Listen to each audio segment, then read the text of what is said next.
नमस्कार, आपण पाहत आहात आलमगीर न्यूज लाईव्ह 24। सत्य, निर्भीड आणि वेगवान बातम्यांचा आवाज। सबस्क्राईब करायला विसरू नका। कारगिल विजय दिनानिमित्त माजी सैनिक बहुउद्देशीय संस्थेकडून शहीदांना अभिवादन। वीर जवानांच्या पराक्रमाला सलाम।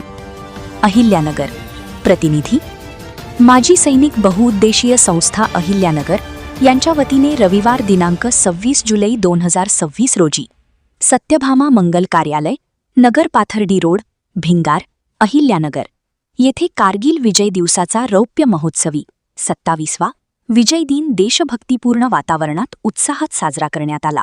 कार्यक्रमास निवृत्त कर्नल सर्जेराव नागरे, माजी अधिकारी, जिल्हा सैनिक कार्यालय, निवृत्त कर्नल सोमेश्वर गायकवाड तसेच ECHSचे निवृत्त वैद्यकीय अधिकारी प्रमुख पाहुणे म्हणून उपस्थित होते। त्यांच्या हस्ते शहीद जवानांना अभिवादन करण्यात आले। सन 1999 मध्ये भारत आणि पाकिस्तान यांच्यात जम्मू काश्मीरमधील कारगिल परिसरात सुमारे 60 दिवस भीषण युद्ध झाले। अत्यंत प्रतिकूल परिस्थितीत भारतीय सैन्याने अद्वितीय शौर्य, पराक्रम आणि जिद्दीच्या बळावर पाकिस्तानी घुसखोरांचा पराभव करून 26 जुलै 1999 रोजी ऐतिहासिक विजय संपादन केला। या युद्धात भारताचे 527 जवान वीरमरण पावले तर 1300हून अधिक सैनिक जखमी झाले। या अमर शहीदांच्या अतुलनीय बलिदानाच्या स्मरणार्थ दरवर्षी 26 जुलै हा दिवस देशभर कारगिल विजय दिवस म्हणून साजरा केला जातो। यावेळी सत्यभामा मंगल कार्यालय शेजारी बाराबाभळी भिंगार येथे माजी सैनिकांनी स्वतःच्या पेन्शनमधून उभारलेल्या शहीद स्मारकाला अभिवादन करण्यात आले। प्रारंभी शहीद स्मारकावर पुष्पचक्र अर्पण करून कारगिल युद्धातील वीर जवानांना भावपूर्ण श्रद्धांजली वाहण्यात आली। भारत माता की जय, वंदे मातरम आणि शहीद जवान अमर रहे अशा घोषणांनी संपूर्ण परिसर देशभक्तीच्या वातावरणाने दुमदुमून गेला। कार्यक्रमासाठी ग्रामस्थ, माजी सैनिक, वीर मातापिता, वीर पत्नी, शहीद जवानांचे कुटुंबीय तसेच विविध माजी सैनिक संघटनांचे पदाधिकारी मोठ्या संख्येने उपस्थित होते। यावेळी मान्यवरांनी आपल्या मनोगतात सांगितले की कारगिल विजय हा केवळ युद्धातील विजय नसून भारतीय सैनिकांच्या अदम्य धैर्य, त्याग, शौर्य आणि राष्ट्रनिष्ठेचे जिवंत प्रतीक आहे। देशाच्या सीमांचे रक्षण करताना आपल्या प्राणांची आहुती देणाऱ्या जवानांचे बलिदान संपूर्ण देशासाठी प्रेरणादायी आहे। आज प्रत्येक भारतीय नागरिक सुरक्षित जीवन जगत आहे ते आपल्या सैनिकांच्या सर्वोच्च त्यागामुळेच। त्यामुळे शहीद जवानांच्या कुटुंबियांप्रती कृतज्ञता व्यक्त करणे आणि युवकांनी राष्ट्रसेवेसाठी प्रेरित होणे हीच त्यांना खरी आदरांजली ठरेल, असे मत उपस्थितांनी व्यक्त केले। कार्यक्रमाच्या यशस्वी आयोजनासाठी संस्थापक अध्यक्ष संजय वाघ, अध्यक्ष रामदास गुंड, सचिव शेख सिकंदर, कार्याध्यक्ष कुंडलिक ढाकणे, कोषाध्यक्ष बापू फरताडे, सहसचिव संजू ढाकणे, सहकोषाध्यक्ष ईश्वर गपाट, सल्लागार रामदास केदार तसेच रावण साळवे, सुरेंद्र खेडकर, लक्ष्मण खराडे, अंबादास आले, पोपट दहीफळी, जालिंदर फुंदे, विश्वस्थ जालिंदर मगर, ज्ञानदेव निकम, शंकर कराळे, बाळू रणसिंग यांच्यासह सर्व आजी माजी सैनिक संघटनांचे पदाधिकारी व इतर मान्यवर मोठ्या संख्येने उपस्थित होते। कार्यक्रमाच्या शेवटी सर्व उपस्थितांनी 2 मिनिटे मौन पाळून कारगिल युद्धातील अमर शहीदांना सामूहिक श्रद्धांजली अर्पण केली।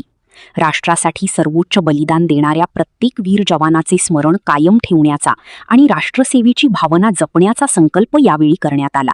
आज 26 जुलै कारगिल विजय दिवसच्या निमित्ताने कर्नल सोमेश्वर गायकवाड साहेब उपस्थित, प्रमुख कर्नल सर्जेराव नागरे साहेब या ठिकाणी माजी सैनिक बहुउद्देशीय संस्थेच्या वतीने कारगिल विजय दिवस साजरा करण्यात आला।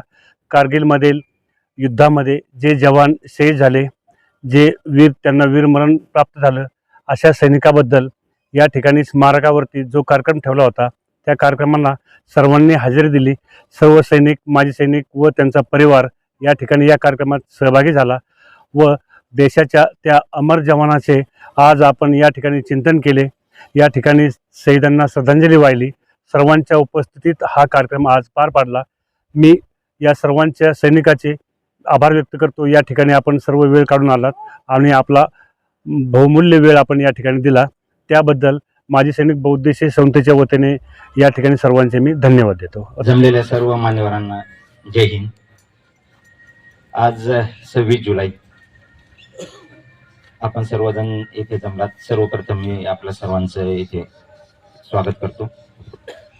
26 जुलै कारगिल विजय दिवस हा दरवर्षी भारतामध्ये साजरा होतो.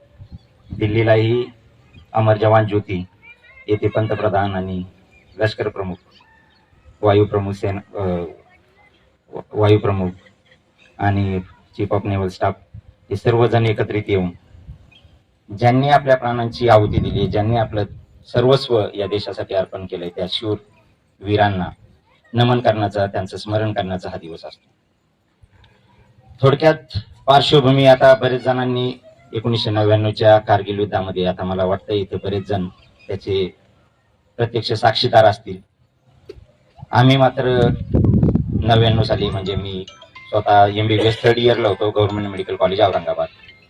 हे सर्व करत असताना आज जी परिस्थिती आहे, ज्यावेळेस आपण एखादी ड्रिल करतो किंवा मॉक ड्रिल करतो, त्यापेक्षा ज्यावेळेस प्रत्यक्ष युद्धाची परिस्थिती असते त्यावेळेस ही युद्धाची परिस्थिती फार वेगळी असते.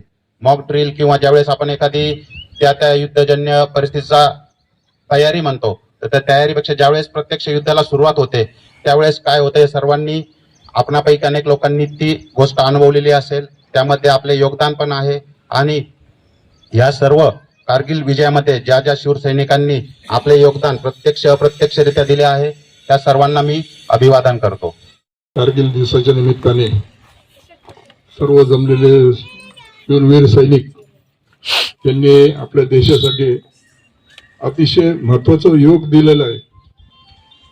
त्यातल्या त्यात ज्यांचे वीरमरण आलेले असे वीर जवान आपल्या देशासाठी, आपल्या भूमीसाठी त्यांनी आपलं कर्तव्य पार पाडलेलं आहे. हे कर्तव्य पार पाडित असताना निश्चितच आमच्यासारखा बिगर फौजी माणूस की आपण ज्यावेळेस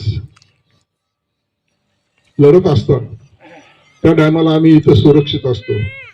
ह्या उद्दिष्टाने निश्चितच तुम्ही एक स्वतःच त्याग दिलेलं असतं. हे त्याग कधी न भरून निघण्यासारखं असं त्याग आहे. अशा वीर जवानास मी आपल्यातर्फे, सर्वांच्या तर्फे त्यांना वीर मरण आलंय त्याबद्दल त्यांना शुभेच्छा व्यक्त करतो.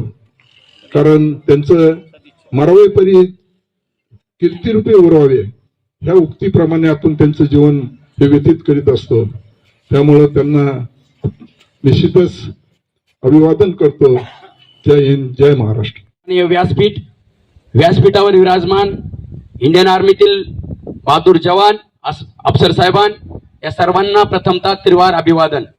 आजचा कार्यक्रम आपण उपस्थित आहात. आतापर्यंत सर्वांचे भाषण झाले. सर्वांनी सांगितलं ज्या बहादूर जवानने आपल्या देशासाठी आहुती दिली, आपल्या प्राणाची आहुती दिली, ते सीमेवर लढले म्हणून आज आपण मोकळ्या वातावरणात श्वास घेत आहोत. आज ते 527 जण ते स्वतःच्या आपल्या प्राणाची आहुती दिली, ते तिथं लढले आणि त्या लढल्यामुळे आपण आज इथं शांततेत बसलो आहोत. अरे कोई पूछे हमारे बारे में तो हमारी एक पहचान लिख देना. अरे कोई पूछे हमारे बारे में तो हमारी एक पहचान लिख देना. उठाना हमारा कमांडो टाइगर और छाती पे हिंदुस्तान लिख देना. भारत माता की वंदे मातरम, वंदे मातरम, वंदे मातरम.